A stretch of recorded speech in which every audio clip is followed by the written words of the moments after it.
So wait, so you can hear me. Yep. Yep, okay. And then Phil, you can hear me. Yeah.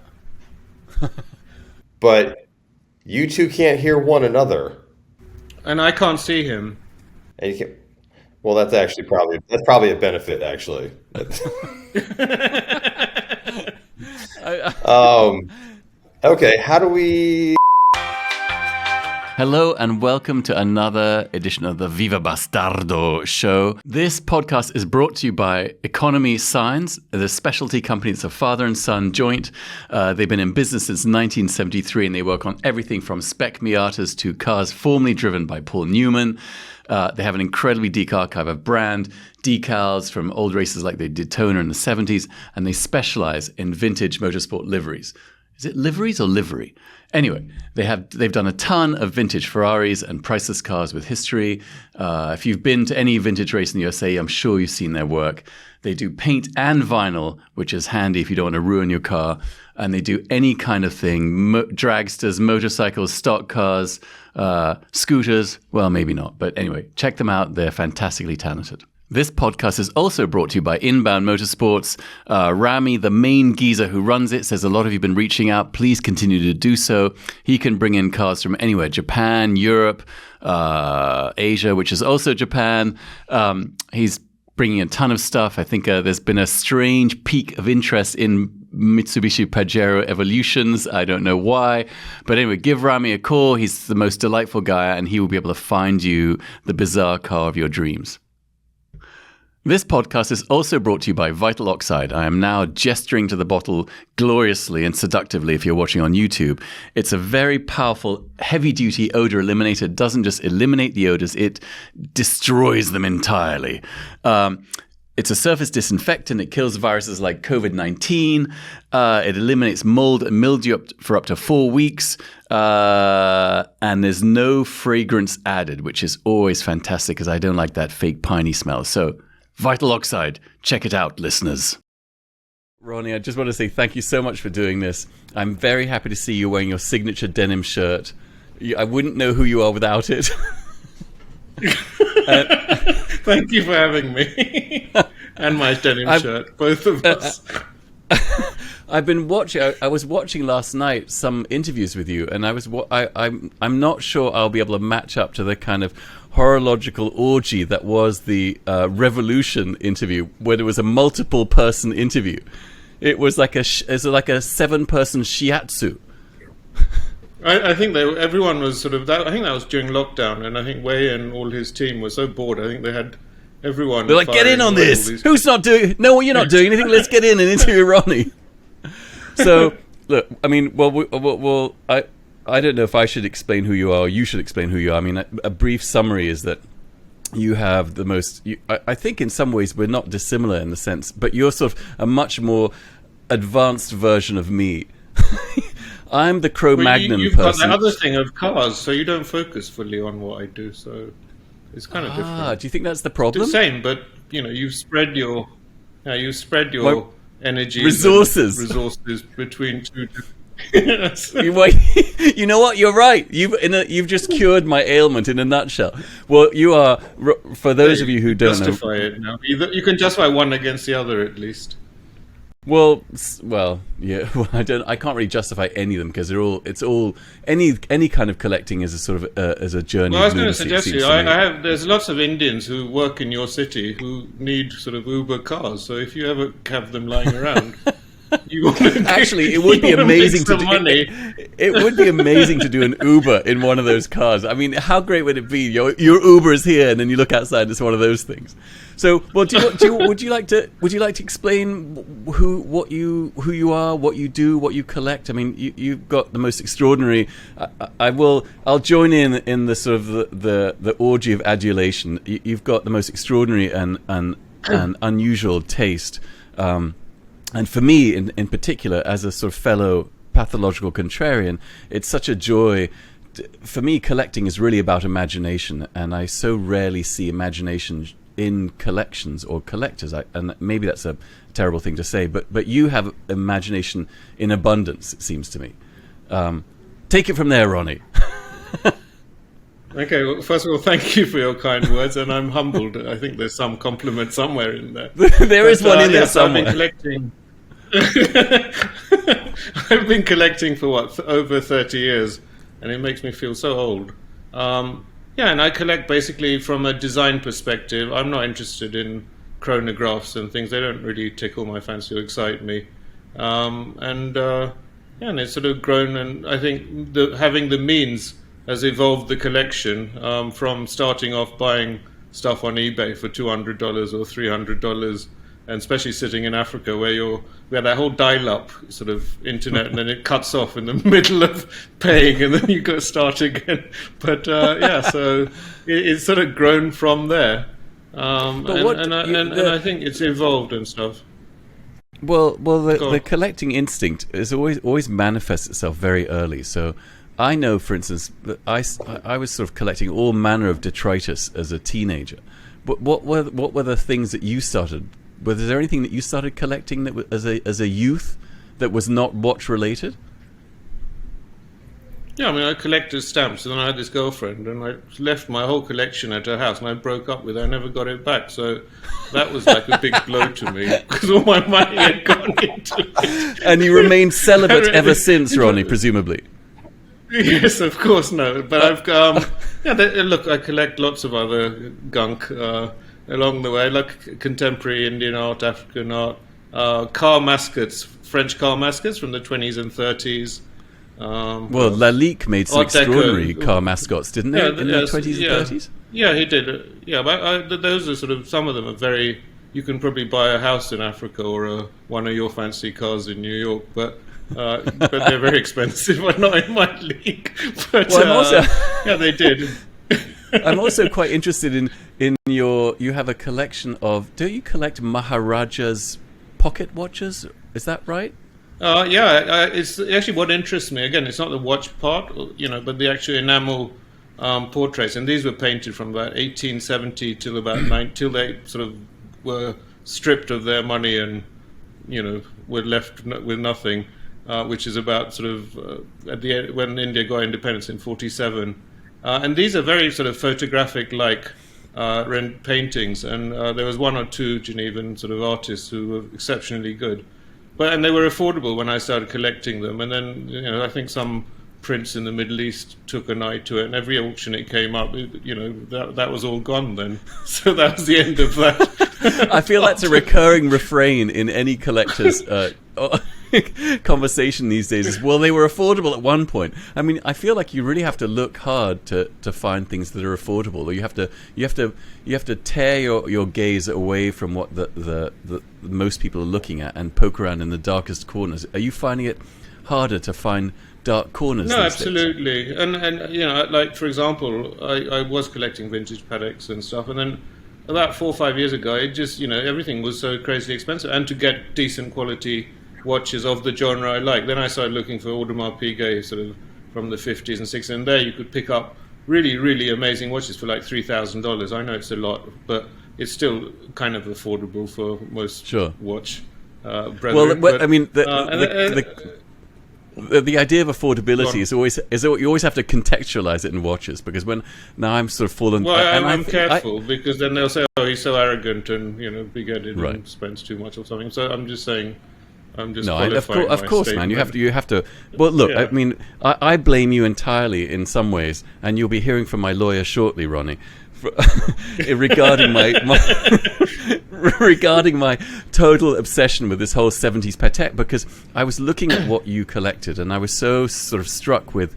Well, actually, funnily enough, two things. One is, like you, I don't really enjoy going to the horological sausage parties and seeing the same, having the same thing that everyone else has. I'm a huge snob in that way. I love to have things that I don't see around. But more than that, after I started looking at your stuff, I started casting about for things that people weren't paying attention to, and that was 70s Patek.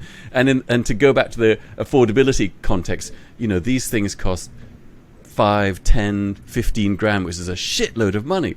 But in the context of Pateks generally, they are kind of a round of drinks. Yeah, absolutely. That's well put, for sure. So, I mean, what have you? Are there things that are sort of appealing to you now that you're looking at, or are you kind of drifting for a while until something catches your mind? No, it's part of the fun is looking for stuff, and I spend too much time like on Instagram, and one of the reasons, besides to learn more, B, meet lovely people, and my daughter sort of jokes meeting random strangers in cities and going out for my daughter makes the same joke. Okay, and then the third one is, you actually get offered. I mean, I go to sleep kind of sometimes dreaming of watches, a lot of times, and then in the morning to get a private message, I have this. So that's the sort of big reward, and satisfaction to be able to find watches in that way, because people sort of have an understanding what you collect and offer a watch. Do you find that the percentage of watches that people say, "Oh, I thought you'd like this," and that you actually like is tiny or large? No, it's probably what I like would be about 5%, but you still have to be polite and say thank you so much. And I try and be polite even to the ones who I find rather annoying. I mean, there's some couple of Indian ones. This is quite funny. They like every post, and then you'll get after 6 months. We're looking for a job, so so that was the whole reason of it. And there I was. Sir, please note that I've liked yours. I've liked 6 months of your posts. Now, how about a job? Yes. Do they send you screenshots of all their likes? See, look at all these posts I've liked. It is actually interesting because if you place a stake in a very unusual area of collecting, like what you've done, or even for my sort of weird 70s obsession, you're right that I often get a lot of people. I get regularly people sending me 70s watches that they think I like because it's just an unusual thing, and when people and then they think of you when they see them. Yeah, and I get tagged, and that's another thing I do find sort of annoying, because then it comes on that sort of feed or whatever you call it, and I try and reply to everything on the feed, and then I get all these tag ones in between. So I quickly go to that post and untag yourself, because I've got this this disorder of having things neatly in front of you, so I have to go and quickly, then I delete all those posts where they've tagged me, and they keep showing up every time someone's liked it. Anyway, are you a very organized person, Ronnie? Do you think? Oh, yes, I am. I've got emails for the last 15 years. If anyone said they said this, I said, no, you did not say that, even 10 years ago. And I'll flick it over to you. And before COVID, my journeys were planned like a year in advance. And even the driver who collected me at the other end knew a year in advance. It's all a bit put me in a bit This of a is fascinating wobble. because we are actually... I felt we had a kinship. I've realized we're entirely different species now, Ronnie. Oh, really? You're a disorganized one, is it? I mean, you do well. That you do well in Uganda. You say that with a certain sense of repugnance. Well, let me ask you this: are your clothes arranged in color? I don't do that, but it's here in the rest of the world. I have to do all this myself, but here it's done for me. I'm blessed to have someone who does it, and yes, they do it like that. But they're all denim anyway, so it doesn't matter. It's an orgy of denim in the Ronnie closet. Is it not too hot? It's a couple of dozen denim shirts. Well, the problem is that people ask, well, don't you wear suits and stuff? Well, there's no dry cleaners. There are dry cleaners, but if you get some fancy suit and you take it to dry and you'll come back a wreck, I'll be in tears. So no, I don't wear suits, and I'm like going around in the streets and visiting customers. It's just dusty, and the collar's become sort of that reddish soil color, and then I don't know. So it's not for me, and I just let's actually establish where you are, Ronnie, because I think for those at home, they may be surprised to find out where you are. Okay, home is with most of the time when I'm not traveling is Uganda, and that's for those who are not aware. It's in East Africa, right on the equator. It's a little landlocked country. Very green, very beautiful. The people are amazingly friendly, and in the rest of Africa they're not. So I'm saying qualifying Uganda is exceptionally different. So it's definitely worth a visit and stuff. And it's not commercialized. Like if you go to Kenya on safari or South Africa, where most people go for the first time, you'll see all the roads are paved, at least in South Africa, And if you're around a Pride of Lions, you'll see like 40 minibuses hovering around. You couldn't go here and you won't see anyone at all. So it's kind of different. You know what? I have to talk to you about that, because I promised my wife, I think 10 years ago, that I would take her on the safari. And then we finally booked it, and then COVID happened. So I'll be getting in touch with you. You must come. When we have the gorillas as well, so you can tie the safari up with a sort of visit to the gorillas. So that's definitely worth. Let me know, and anyone else. I can do travel. Anyone else who's watching. So I remember you're one of the few of the strange men I know on the internet that I've met, as our daughters call them. And I remember last time we met a couple of years ago, you had shown me a couple of Cartier that they had allowed you to design yourself. And I think I was, as I look back on it, I don't think I was impressed as I should have been, Ronnie. So I guess times have changed. You're forgiven. Clearly I was a bit of a bob. I mean, it's funny. Like there have been watches that people have shown me, and because I don't really know much about them, like, oh yeah, that's cool. And then a few years later, I will call that person up and go, you know, that watch you showed me, I really apologize. We all feel that. I always go through that as well. But I want to talk a little bit, or ask you a little bit about what the process is to design a watch with Cartier, because it's got to be kind of the holy grail for any collector to have that kind of relationship with a brand like that. Yeah, I mean, first of all, it's that, as you talked of it earlier, that desire to be different. And that's, I think for me as well, it's sort of, I don't want to go somewhere and there's, every man and his dog, or everyone around the table is wearing a steel watch or whatever they're called. And so I confess I've got one now, so I shouldn't sort of. Do you? Which steel? Let's have it, man. What watch? I got the Audemars Piguet, and it's the one for their 50th anniversary. It's the smallest one, so it doesn't look like a drug dealer big thing. But it's actually quite nice. Is it the gold one with the kind of strange sunburst style? No. It's the cheapest one. It's in steel, and then people ask me what model now. So I don't know what model number it is. All I know is the smallest and the latest, and it's got 50 on the rotor. But, that's my description of it. But they were really kind. I think they were doubtful whether I'd wear it or I'd flip it. So every time I post it, I tag the lovely person who sold it to me, who had the faith in me, and showed, look, I'm wearing it, I'm by the pool kind of thing. So they know I'm actually wearing it. Evidence is evidence.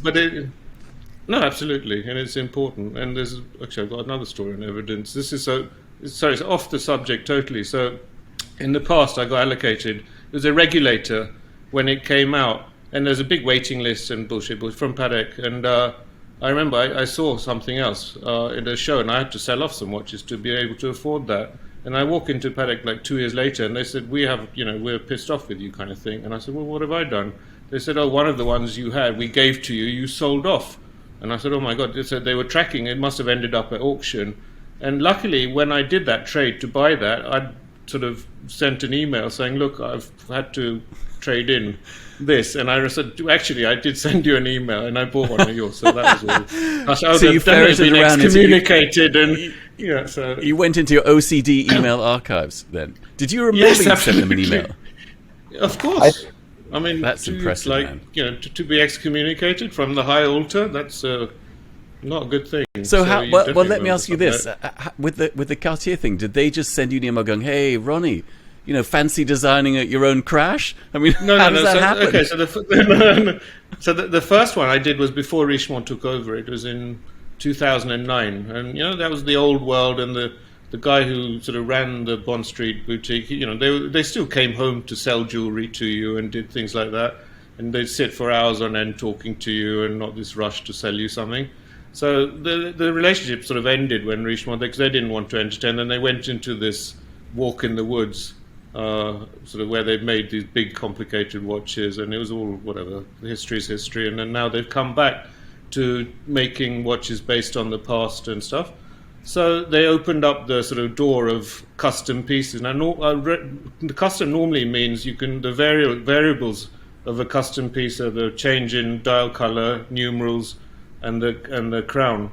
And that's pretty much what custom is. But with me, they've been really ever so kind. So I've actually been able to design different fonts for the dial and stuff. Oh, really? I didn't know you designed. And we'll talk about the criteria.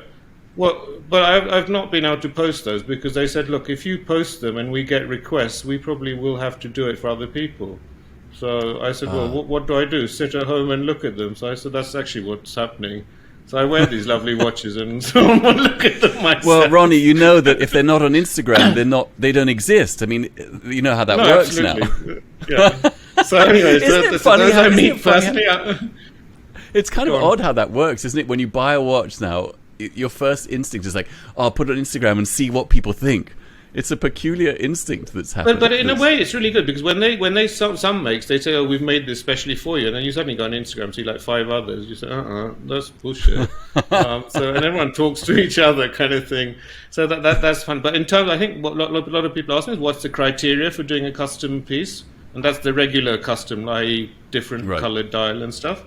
I think you've got to show your passion for the brand. I don't know what measurables there are for doing that. I guess spending money with them, that would be an important I would suspect that's a very good metric of passion is the dollar amount. Yeah, I think there's an index linked figure for passion to dollars.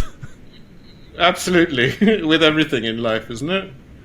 In my cynical world. I'm very interested. You said you designed you said you designed the typeface. Tell me a little bit about. Do you have experience as doing that, or how did you do that?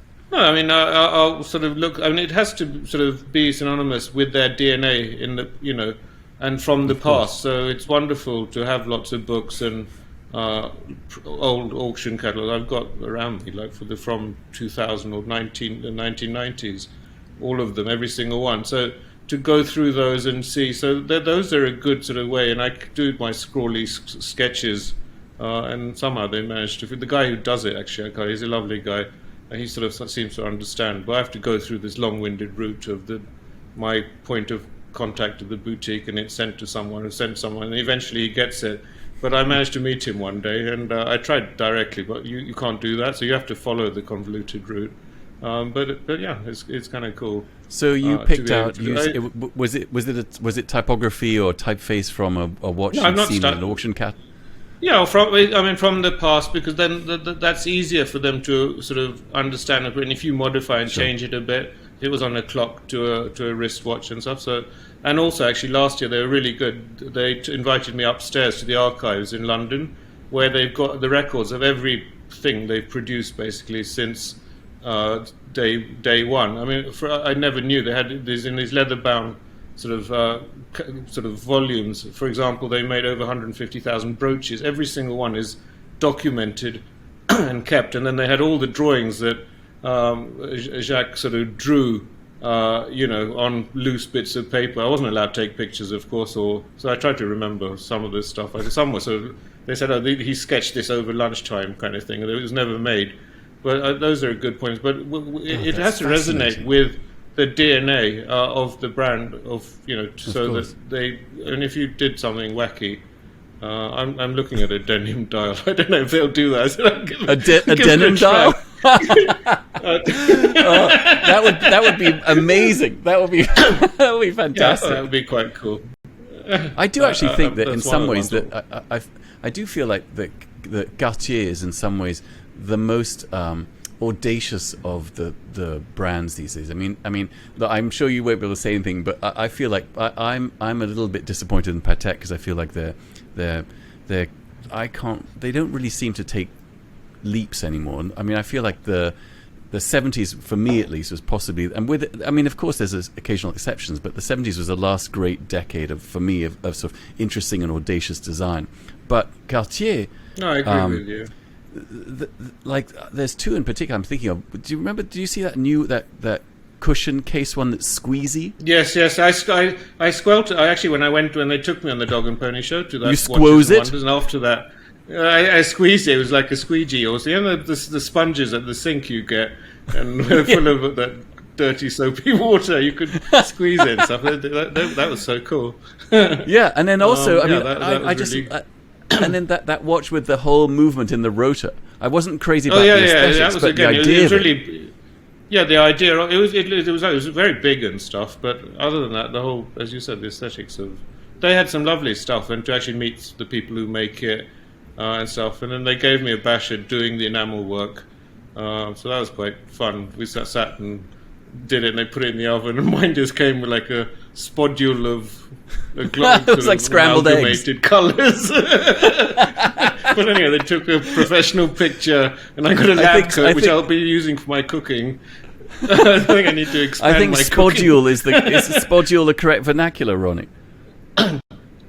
I don't know. Anyway, it sounds good for the yes. It does. I'm going to use that on a regular basis with the child now. Here's a spodule of scrambled eggs for you. So, yeah, I mean, so this. Well, what I'm trying to think of other contemporary brands, modern brands that are doing interesting things. I mean, either they're too wacky and stuff, but. The mainstream ones, I don't know what it is. I think they don't.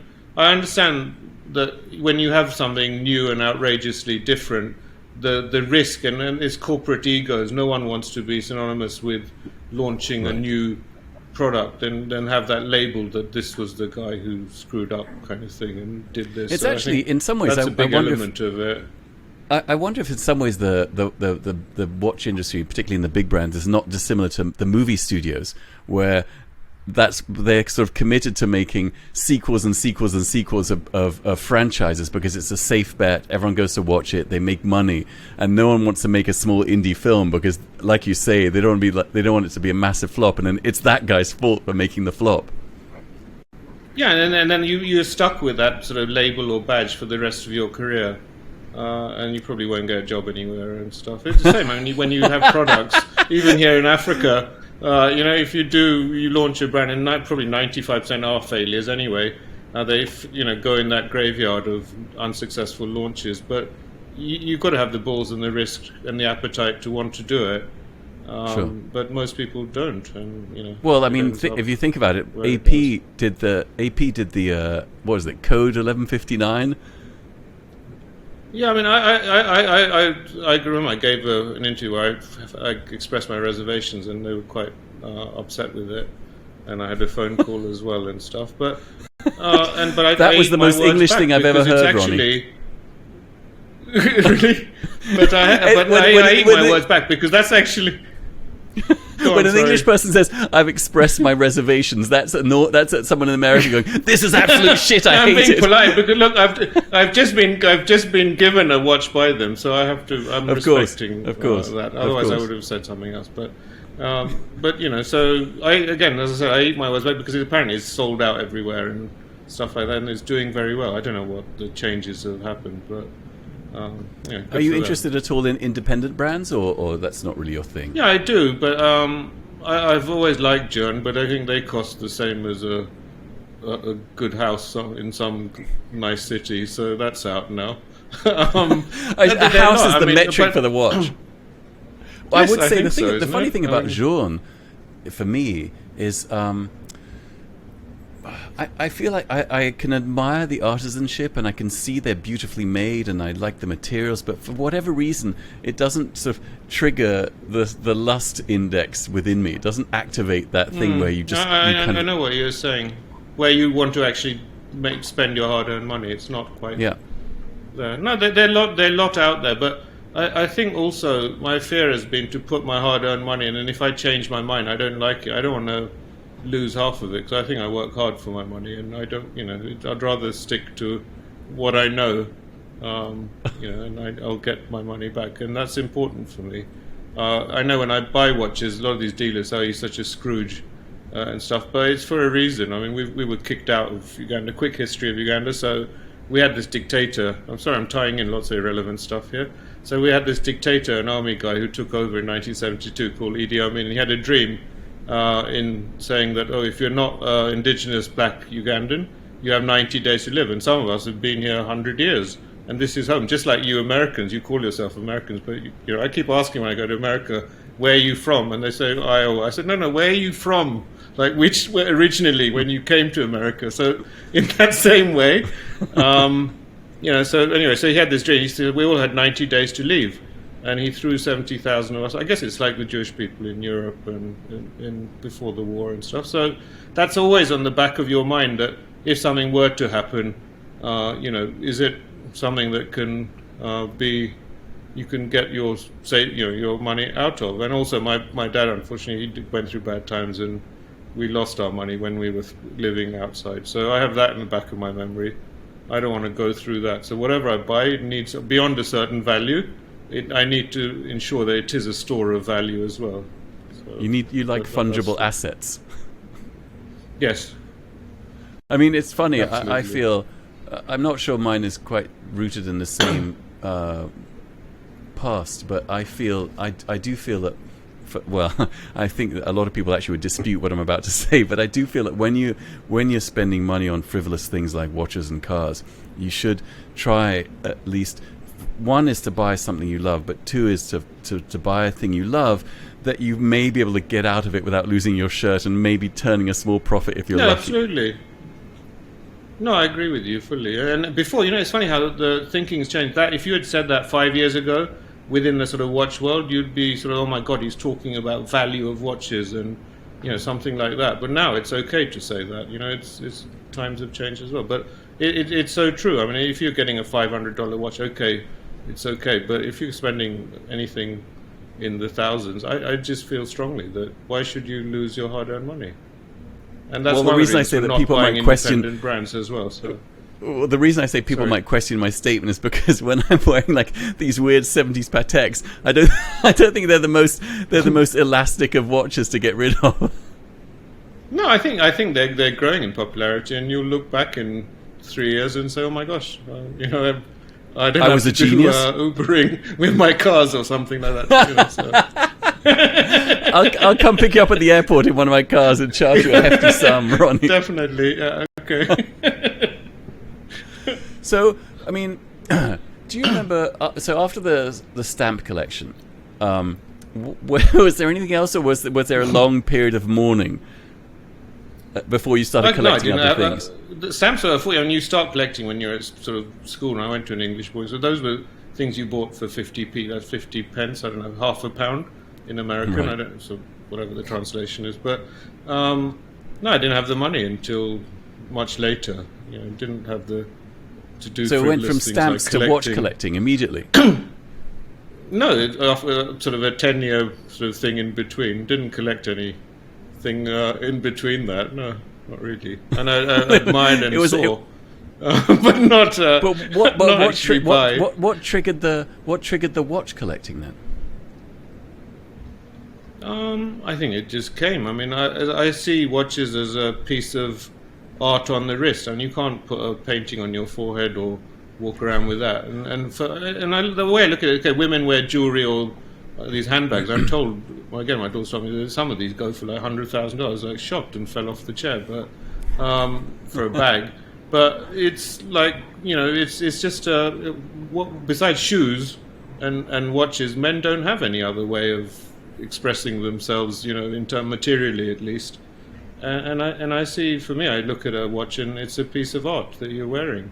So I think being interested in art and having something on your wrist, and if it's different to everyone else, that's a bit of a statement. I think that's the underlying rationale, I think. Was it sort of in sync? Were you also simultaneously interested in Art Deco? Or was that a thing that the watches kind of exposed you to because you were looking at Art Deco era watches? Sorry, I lost you. I don't know if that's my Ugandan network or I was asking about you have a huge interest in Art Deco. So did that come through watches, or was that before watches, or was that sort of simultaneous? No, I think it was before, because that sort of rolls into the style of watches that I collect. Pure Art Deco, I think, it's very. I mean, in terms of furniture stuff, I'd find it very difficult to live with. And probably uncomfortable. I like sofas where you can sleep and stuff, and Art Deco ones are more rigid and formed and stuff, so you can't snooze on things like that. So the functionality of things is important, not just the looks and particular genre of whatever it is. So the livability for a long time, I was committed to the form over the function, because I've always loved furniture, and probably 20 years ago I was collecting a lot of mid-century modern stuff, and it was kind of like living in an office. It was all very uncomfortable, but I loved how it looked. That mid-century lighting and stuff is beautiful. But if you got a chair or something, you said, "Oh shit, I've got to sit on that for like 3 hours or 5 hours." So God, it's like sitting at an airport. And I didn't realize, Ronnie, that I didn't realize are you a committed napper? I love to snooze, and I actually, this is like really weird. Sometimes, not in Uganda, but when I'm in London, I'll put the fire on and put the air conditioning on to have that atmosphere. So everyone thinks that's a bit weird. So I'm really chill. And even in Uganda. So in Uganda, I've got like 2 air conditioners in my room, and that freezes even all the mosquitoes. They sort of flat down dead on the floor because they just find it too cold. And even in the office, it's good because people don't like the fireplace thing. And that thing of snoozing in front of a fire, that's got to be. Okay. Everyone likes that, isn't it? You know, I've just discovered recently that's really up to my snoozing game, Ronnie, is I will listen to. You ever put on like nature sounds when you snooze, like the sea or anything like that? That's bullshit. I have that around me all the time. When I these fucking birds, they're 6 a.m, scoring away. I don't know what they are. Well, listen, man, maybe you need like a New York theme. Like you could have taxi cabs honking and police sirens. Maybe I could make you a little recording that would lull you to sleep. Send me that, and the garbage truck coming at 5 a.m. Yeah, that's right. Last night. The wife put on seagulls. And I said, "What? Are you joking? Are you? How can I sleep? No one can sleep to seagulls." It was the worst. I was up for. Go on, sorry. I have them in London outside my home. They come and tear up the garbage bags and spread it all over. They're such bastards, those creatures, the seagulls, and they're great big creatures. You know, you could probably sell them as chickens somewhere. You could dine out on them. A whole family could dine out. Yes, absolutely. Yeah. Absolutely. So what you're based in Uganda, but you do a lot of traveling. So do you want to talk about what you do, or is that not interesting to the world? I'm sure they're fascinated. So mine's an extended family business. So I'm 3rd generation, and I only started working for them till when they said they'll pay me enough. Otherwise, I was doing my own thing. I just want to qualify that. So our main business. So we were in brewing, and I had a brewery, a couple of them. And then I looked after that, and then we sold first 40% to South African brewers who've bought out Anheuser-Busch, and they're the biggest in the world. So when we sold that, I was like jobless for a while. I worked for them for 6 months, and I said, well, that's not my thing, working for anyone. So I gave that up.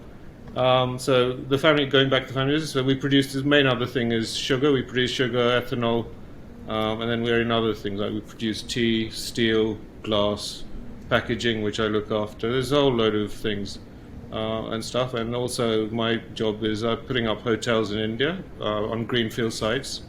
So that takes me there. I don't like the place too much, but unfortunately it takes me there. So so that's so you're opening hotels someplace that you don't like? No, I don't like doing business in India because it's first of all, you're an outsider, and So I'm putting up greenfield hotel sites. I like the hotels. I love what I do. But what's a greenfield issues site, like corruption and stuff. Buying sort of in a paddy field or a swamp. And I see. Okay, I thought there was a much deeper meaning to it, but it just is what it says on the tin. Okay. Yeah, absolutely. I thought you were going to dazzle me with some Harvard Business School. It's a greenfield site means it's a reclaimed environmental nuclear waste site. No, I haven't got to that stage yet. But obviously, we do comply with all those people not come and stay if I say anything. So no, it ticks all the boxes, and we're all environmentally, we do proper and stuff. So that's cool. Yeah. So it's and my model's based on religious tourism. So I sort of did this thing of choosing secondary and tertiary towns and cities where there weren't any good hotels. And Indians basically love to pray when there's bad times, good times. They're always praying. If you're making money, you'll pray. If you're losing money, you'll go and pray that you stop. So it's a good thing, and to have somewhere decent to stay when you're going for your praying, it seems to work. I find that's actually. I think that's actually a really genius idea. Are there other people who are sort of focus on like religious accommodation tourism? Yeah, I mean it's strange. Since then it's become a sort of a buzz word to sort of have hotels based on religious tourism. But yeah, it's I think it made sense to me. And also, what I saw was that when they go to pray, you don't want to spend $500 or $1,000 a night, because you're going there for a function. It's like going on a business trip. You're not going to spend. So Sure. There's the value for money proposition built in, and they're 5-star. And I've tried to do it differently, and not your usual sort of matchbox building, which is a marble edifice that everyone associates with the 5. So I've tried to at each place. It takes in the architecture and the religion of the temple and of the area, and build that into the architecture and the design and stuff. So it's actually very, very different, and they're sort of laterally spread out with water bodies and things. And everyone said, "Why are you wasting money?" And when I started, my shareholders, "Why are you wasting money putting these great big water bodies?" And so I said, "No, it's got to be different." And on hindsight, it's worked out because all the big brands have started coming into there, and they, mine's different.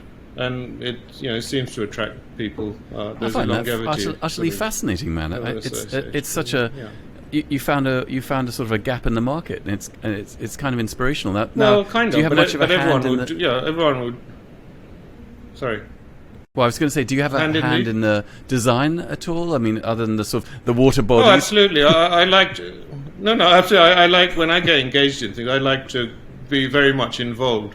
And I worked with this lovely firm of architects in Mumbai. They're all ladies, but they're quite bossy in their own right. And so all my guys struggle to sort of, first of all, culturally, to sort of take orders from women. But they're lovely, and to this day I still work with them. And it was a two-way thing. I mean, I had sort of my way of looking and said, no, this looks too much like a Air India airport lounge kind of thing and stuff. But they took my criticism in the right way and put up with my crap, but we got. I imagine your criticism is always softly administered, Ronnie. I imagine.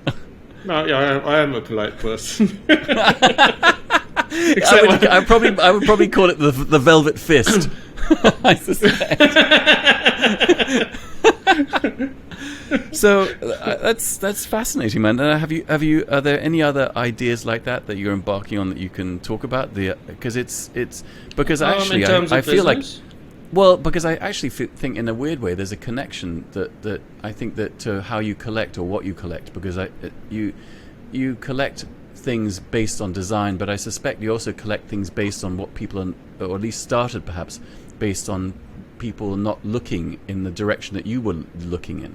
And with your hotels, you've found an opportunity that people weren't really looking at. And are there any other opportunities or ideas that you're considering that you feel are being overlooked by the general populace?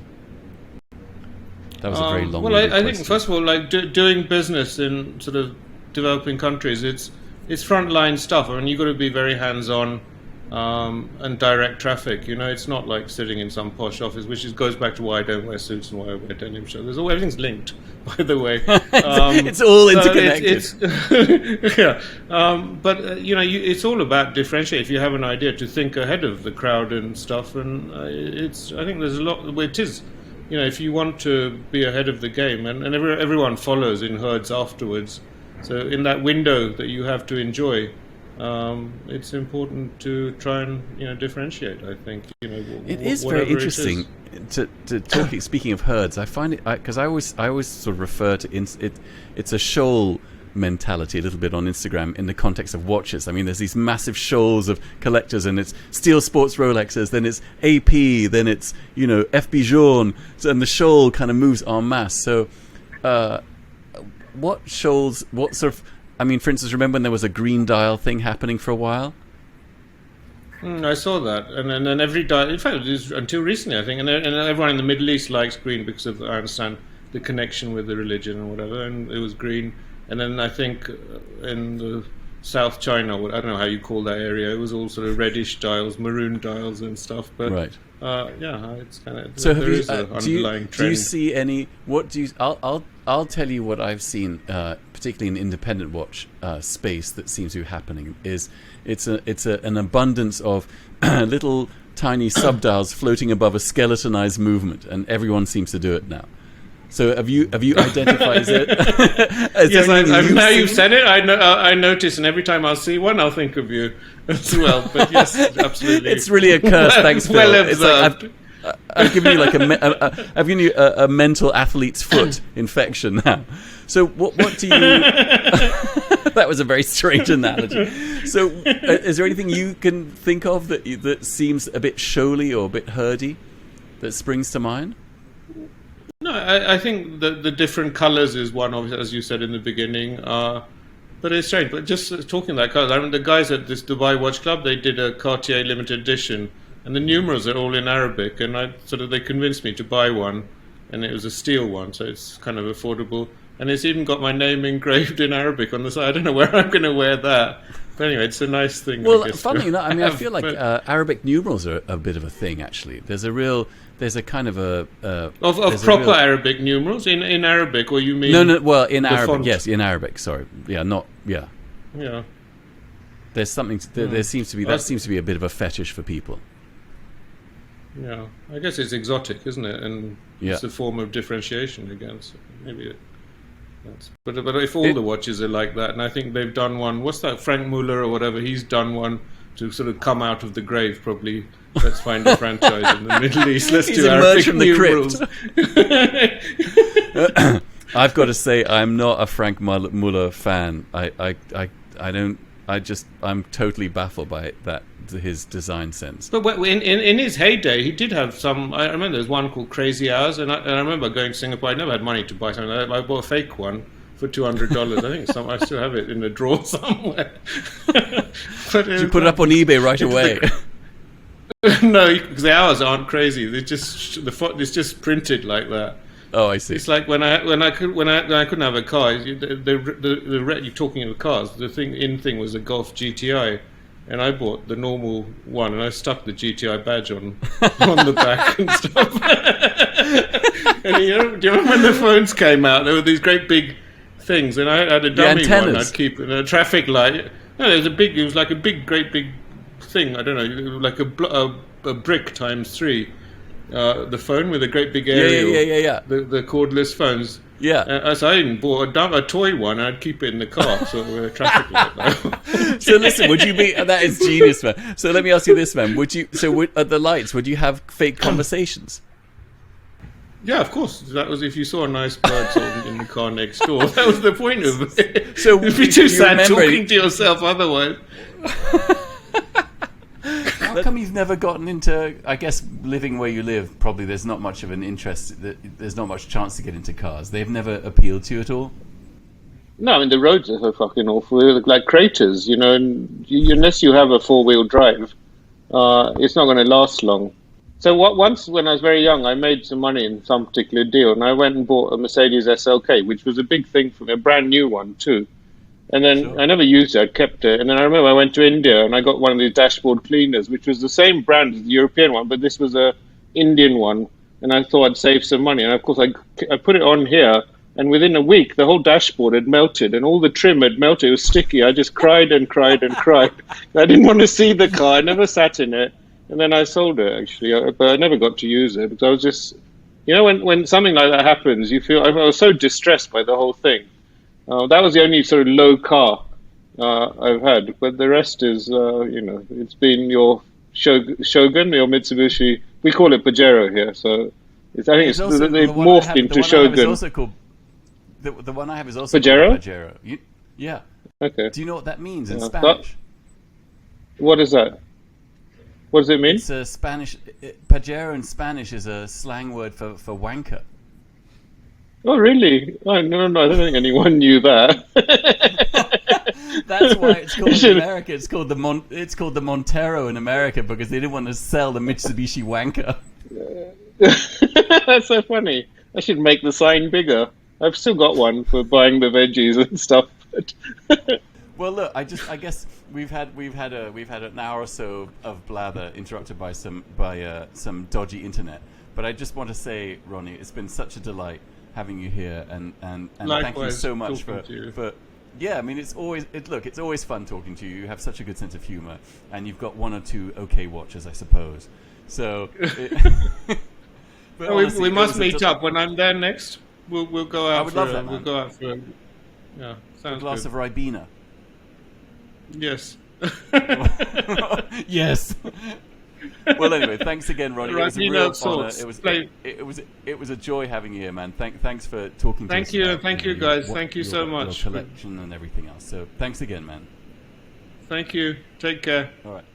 Bye. Bye, Ronnie. Bye.